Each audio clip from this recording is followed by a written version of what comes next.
I don't know. I think the monsters are in here.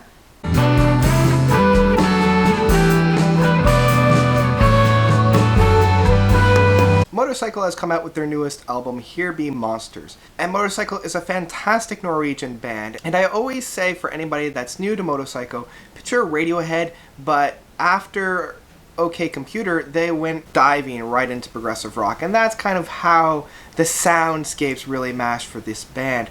They've got a little bit of a grunge attitude. They've got a little bit more of that angst and aggression going on, but they're just a plethora of sounds and soundscapes that I love. And what I really like about this band is their ability to really hunker down in a really great groove and just seeing it through. And what I particularly love about this band is no matter what album I'm listening to, I'm guaranteed at least 1 or 2 moments of just breathtakingly beautiful pieces of music. This album is no exception. There are, in my mind, 2 pieces on this album that are just very breathtakingly beautiful. And it's actually one of the beginning and one of the closing tracks. Let's just dive into what this album has to offer. There are 2 almost interlude or introducing tracks on here. Sleepwalking and Sleepwalking Again, track 1 and track 6. They're pretty much bookends for this album. The first breathtakingly beautiful moment appears on the second song of Lucana or Sunrise. And this is with that organ. When the organ comes in, the song is a very slow burn, and I love that type of music. I love those build-ups. With that little bit of a slow burn, we get into kind of this revolution, right? We're slowly climbing the mountain of musical landscape. We're finally getting a good breath of what's going on, and right when we get to that peak, we get this beautiful organ piece that just, it's so warm. It's almost like a hug of music at that point. The overlay of other instruments coming together, it really paints a beautiful picture.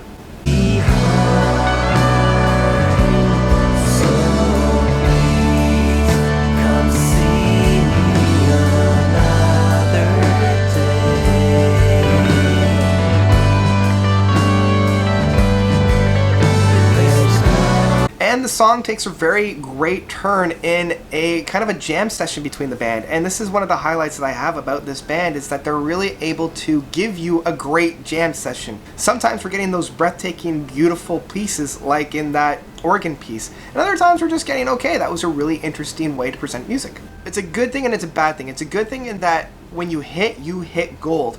But there's also a lot of shifting that has to happen when you're doing this, right?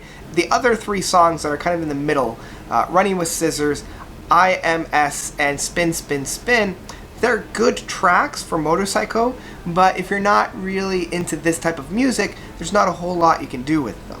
IMS sounds a lot like that Radiohead that I was telling before. It has that aggressive vocals at times, really met with that almost angsty, grungeous ideology of music, but never quite going all that way into that grunge culture. It's a great kind of balancing of the scales in certain sense of music.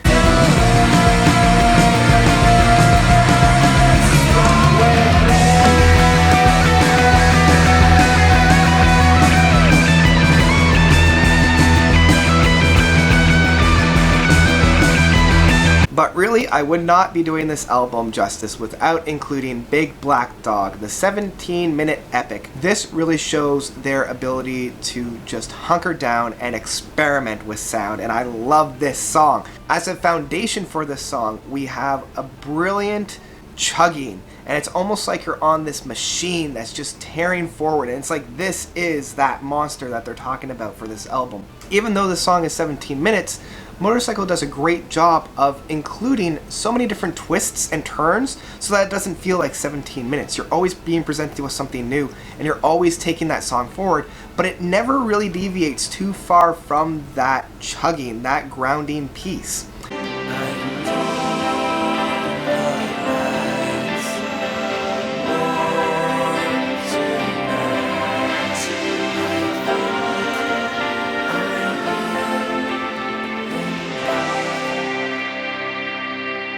There's a moment on there that sounds a lot like Blue Jay Way from the Beatles. And as I'm listening to it, I'm like, oh yeah, that sounds a lot like what the Beatles were trying to do with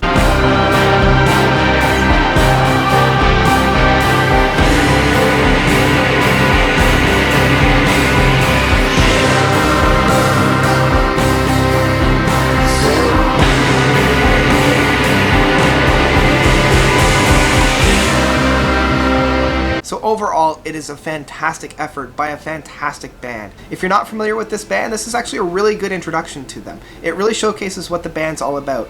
Hard hitting, but also very soft and somber at times. It really balances the two. I really have to say, stream it with a good pair of headphones. If you are a fan of the band, then definitely pick this up because it is a great addition to their discography. If you're not a fan of the band, give it a good go with a good pair of either headphones or sound system, because you're going to want that bass. You're going to want that real deep-seated sound that's going on with this band. And that's about it. What did you guys think about this album? Let me know what you thought down below. Thank you guys so much for watching. Be sure to stay tuned next week. I'll have my review for Haken's first album, Aquarius, up. Really looking forward to talking about that album. That was my introduction to the band, and it is such a joy. Really looking forward to talking about that with you guys. And that's about it. All right, notes out.